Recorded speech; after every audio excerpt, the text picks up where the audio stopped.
22 years ago, the Chamber put together a program to bring the students from South Lakes High School off-site and run them through challenging ethical dilemmas. Every year we bring the entire class of the senior class to the Sheraton Reston Heights here in Reston, and we run them through these 4 ethically challenged dilemmas. There's about 540 students this year. In the past we've had up to almost 700 students. And the reason we choose South Lakes is really because it's our community school, and we find that it's just a great give back to the community, from the business community to the students. And we find that we have a lot of our business leaders want to be table leaders and sit with the students and walk them through the whole Ethics Day process. I'm very impressed by the students and the way they think through the ethical issues, and I know our table leaders really get a lot out of it at the end of the day. And so these challenges that they go through, though may not all be focused on business issues, they are focused on ethical issues that they may face in the business community. We're hoping that this sets a foundation for our future leaders so that when they get into businesses, they'll think ethically and know how to really know how to act when the times get tough. So we have four rooms, if you will. Each room has a different dilemma. So the first room is an organ donation room sponsored by Reston Hospital. So what they're going to do is they're going to ask you to put on your thinking caps as the board of the hospital. So that's where you guys are. You guys are the decision makers right now. And they're going to all make their pleas and try and convince you that they're the most deserving of the heart. There's only one heart. So playing field is completely level, and it's up to you to listen to them and try and decide, of the 5 of them, who is most deserving or who is most in need of the heart. It's a very interesting thought process that the students go through for that room. The second room is we have a courtroom. And the courtroom is actually, we have a sitting judge. Judge Clayton actually comes in and participates. We have actual attorneys that try the case.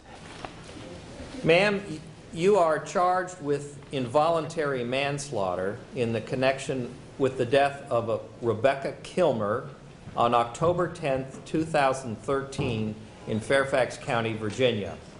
How do you plead? Not guilty, Your Honor. Very well. And the case is we have a student who's texting and driving and kills another student. And then the students are the jury. And so it's interesting to see how they logically go through, whether the person's guilty and what the sentence should be. So a very, very challenging day or room. The third room is what we call the cash room. And back in 1996, there was a gentleman by the name of David Cash, and he was a student, and he walked in while another student was raping a young lady, and walked out of the room and felt no compunction to tell anybody. And that's the room that elicits a lot of the emotion. You see a lot of people really struggling with what he did or didn't do in this case.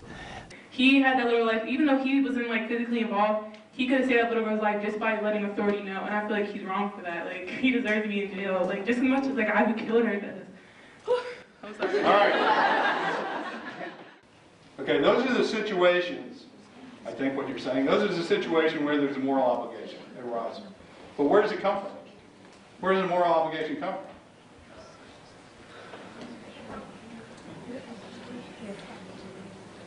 This is not an easy question, okay? It's not an easy question. People have been arguing about this for thousands of years. But it's a question you ought to think about. So that's a really challenging room. And then the last room, Kate Fulkerson runs from Reston Association, and that's just 4 different video clips that show ethical issues that go on. And I can't go through all 4 clips, but it's a very interesting dynamic in each one of those clips. So there's 4 different challenges that they go through. You do not have a consensus. That's okay. That happens. Table 11, what did you decide to do? First time? Not assigned. Second time? Not assigned. Not decided. You stayed the same. Why? Somebody tell me, who's the spokesperson from the table? Tell me why you decided to stay the same. Can you stand up for me? Thank you. So our table leaders, I guess that's probably a misnomer because they really are more facilitators. The whole idea for the table leaders is to have the students really make sure they stay on topic and talk about the issue in that particular room. So it's really important to have people who come from all backgrounds. So we have business leaders that come from very large businesses, the small businesses. They're in the HR area, they're in the sales area. They're in all walks of life. And I think it's great for the students to hear from all of these table leaders and their experiences, and really give the table leaders an opportunity to kind of guide them through this discussion. It really does, it reminds me of, you know, a mentorship program for these students. And ironically, we've had students come back to us and have gone to work for some of these companies because they've gotten to know the people that are the table leaders. So that's kind of rewarding to see that the whole process come full cycle. But we found that we are now having table leaders come and work with the students that went through Ethics Day 20 years ago. I've been to Ethics Day twice, once as a senior in high school myself, go Seahawks, and then a second time as a table leader. The first time I remember, you know, we weren't really sure what we were getting ourselves into. My class and I were really excited about getting out of the building and not going to class that day. We got dressed up and we knew we were going to talk about some things to do with ethics. So probably some situations and scenarios, but that was about it. Just a good assembly. And what we got out of that was actually much more, though I didn't realize it until later on when I was in my professional career. We hear from the educators all the time about how well this day is received by the students. In fact, we hear that the attendance rate is the highest on this day because the students really want to come, of course, want to come off-site for a field trip, but because also this day has gotten a great reputation within the school, and so that gets passed down to the next class, and so they're really anxious about coming here. I was just talking with Kim Retzer today, the principal, who said she's gone around and talked to students during the lunchtime, and they're all very appreciative of the day, and they're getting a lot out of it. What they're getting out of it is talking through ethical dilemmas they've never talked to before, talking with students they've never talked with before, because what we do is we break the students up, we don't let them sit with their friends, and they're learning about each other, about things they've never known about each other before.